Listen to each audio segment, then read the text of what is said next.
I want to say a couple things before we get to reviewing the masterpiece that is Xenoblade Chronicles 3D. First off, I have not fully completed the 3DS remake as of this review. However, I've played the Wii version 2 times to 100% completion and played 86 hours of said 3DS remake. So if you couldn't tell by all of those playthroughs, I really like this game. I feel like I know so much about this world, and yet there are so many new things I'm discovering replaying the game on my new 3DS. But I would like to note a lot of the footage you'll be seeing will either be from trailers provided by Nintendo or from the Wii version. This is because the hardware to capture footage on the new 3DS XL is not available yet, and even if it was, I would have no money to purchase it. I already have a capture board installed on my regular 3DS, so that means I would have to spend more money just to capture footage from this game. Also, there will be some major spoilers in this review. When I get to the story section, I recommend you skip to the time I put on screen if you care about preserving the excitement of the story, or you can just click the annotation I will provide when the time comes. You might be asking yourself, well, why do you have to spoil it? Can't you just provide a spoiler-free story explanation? Well, in some regards I would agree with you, but giving a half-assed story synopsis that limits what I can and cannot say does not give this story justice in the slightest. It's so intricate and moving, there's no way I would leave out essential elements if I'm going to properly review this game. But what is so compelling about the plot that I have to spoil it? What elements do I just have to tell every one of you? Well, let's start from the beginning. The first thing you see when you boot up the game is a red sword standing in the middle of a vast grassy land with clouds flowing above it. It emphasizes just how grand your adventure will be. And frankly, it's beautiful. I could just sit here and listen to the title theme for literal hours. And I'll admit it, I have a couple times. It's so easy to get lost in this game. Once you escape from the beauty that is the title screen, you're greeted with a cutscene showing two colossal beasts sword fighting. The narrator tells us that the two titans are just engaged in a timeless battle, but the context of this battle is not explained. It leaves several questions to the player, and it indicates that the game itself will be full of mystery.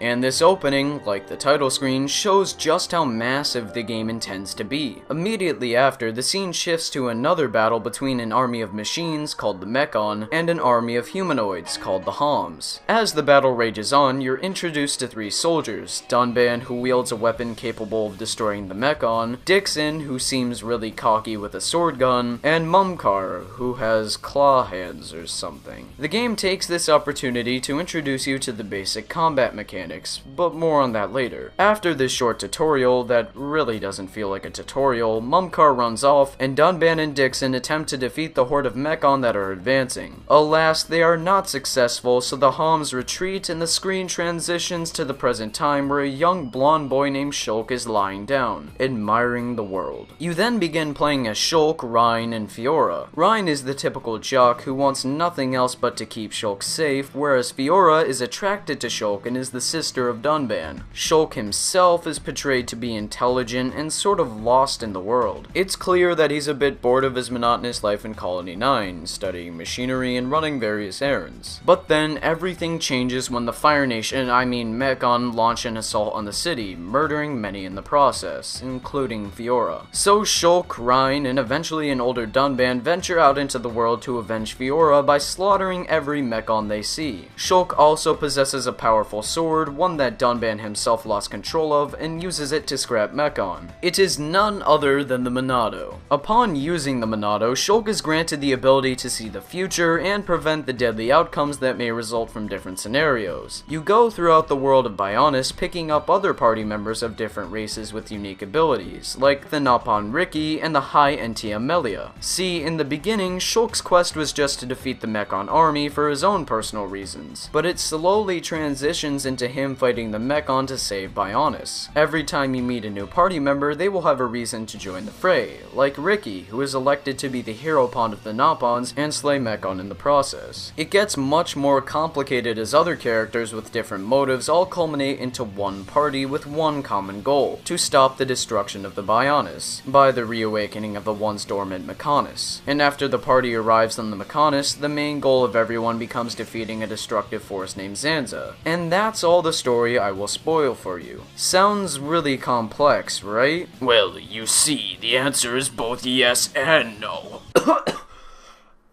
It's certainly a plot with twists, turns, and dynamic characters. Nothing about the story ever seemed boring or like filler content to me. Everything flows together really well, making the narrative compelling and interesting. For one thing, you can relate to the characters on an emotional level. Take Shulk for example. He reacts to stress and sadness like any realistic human would. His voice, facial expressions, and body language perfectly depict his humanity. Although he doesn't deal with modern issues like homework or losing your stylus, instead he deals with the fate of the universe. You become so attached to him as you watch him succeed and fail and then succeed again. It's brilliant character development. It's a story of a boy transforming into a mature adult done correctly. Not to mention the other characters in the story that have similar development. I could go on about how Ryan and Shulk's relationship changes to a point where Shulk has to protect Ryan, or how Melia becomes a more empathetic individual, or how Ricky gains courage to become independent and break the mold of his society. But every one of these characters are so dynamic that they each deserve their own video. There's so much depth to their personalities, and I haven't even mentioned how great the villains are. Some of them truly feel evil, while others feel misguided. Like Metalface, who is pure evil and wants nothing else but power from the Monado. But then there's Eggle, who wants nothing but to save Mechonis and return it to its former glory. The characters and their arcs are nothing short of amazing. You can get really invested in a character whether you despise them or adore them. Plus, the voice acting is spectacular. Sometimes their battle lines are cheesy, but the amount of excitement and emotion they convey in their characters, especially with Ricky, is astounding. This may be the best crew of voice actors I have ever had the pleasure of listening to in a video game. This may also have something to do with Xenoblade having the best writing in any video game I have played. The different dialects show major characteristics of minor characters and show emotion flawlessly. Even when there is no voice acting, the writing is so good that you're able to hear the characters saying their lines and think about how they're processing certain events. I mean, that is pretty common in modern video games, but I feel like Xenoblade does it best. Now, I've talked about all these plot aspects for a while now, and I'm sure a lot of you unfamiliar with the game will be wondering why. After all, it is a game, and you would expect the game to be focused on gameplay. Well, you see, Xenoblade is very much a narrative-driven experience. It is what's so impactful about the game. The main focus of the title is to convey a compelling story with the gameplay and presentation complementing it. Think of the story as the steak and the gameplay and presentation as the side dishes. They're still important, but nowhere near as large or immersive as the steak. Never is this more apparent than in the beautifully done cutscenes that are both extravagant and compelling. The voice acting, the music, and visuals all boil down into the best cinematic experience on a Nintendo handheld as of this date. Sure, you could say the visuals look watered down and grainy from being ported over from the Wii version, but really, you would be wrong. The visuals do not look the best on YouTube, which is what a lot of people seem to be judging the game off of. It looks best in 3D on a new 3DS. Everything is just so stylized, and I love the realistic art direction. Not to mention, I love how a lot of the NPCs and main characters are designed, like Ricky the Nopon, who is absolutely adorable, and every enemy design looks distinct. There are multitudes of different mechon and monsters, so engaging them in combat never gets stale. Then there's the second best part of the game, the soundtrack, and oh my lord is it amazing. This is bar none my favorite soundtrack in any video game to date. There are songs for every part of the world, even changing during different hours of the day. And by different hours of the day, I mean there is usually a night and day theme for most if not all overworld themes. The music truly emphasizes just how huge the game is. It makes you feel like you're going on an epic adventure and controls your emotions perfectly. At one point in the game when Ryan realizes Shulk doesn't need his protection anymore and starts to feel like dead weight, a track called Memories plays that really shows you how internally conflicted Ryan is. It makes the player relate to Ryan on an emotional level, and at the saddest points in the game while this song plays, I can't help but feel a bit sad. Then there is the Gower Plains track. This song perfectly conveys the expansiveness that the monolithic Gower Plains encompasses. I cannot tell you how many times I've just ran around aimlessly in Gower Plains listening to the music and looking at the beautiful textures in sky. Also, the battle themes, despite being limited, make you feel excited and, for lack of a better term, pumped up for each fight. I suggest that you all go online, pick any track from Xenoblade's soundtrack and just listen to it. The composer seriously deserves all the praise in the world for writing emotionally moving and spectacular songs. And I would also like to give equal praise to the developers for producing some of my favorite gameplay ever. Xenoblade is very much a game built around exploration and questing, with combat thrown in to make exploring a bit more challenging. The bulk of what you'll be doing in the game is questing, really. There are main story quests and hundreds of side quests. These story quests are usually fairly linear and don't call for much challenge. They're usually activated after a cutscene with the clear goal of killing a boss. Other story missions just have you talking to important minor characters, but most of the main questing is simple. You go through a large area completing multiple objectives to reach a boss fight, and then you basically do that again.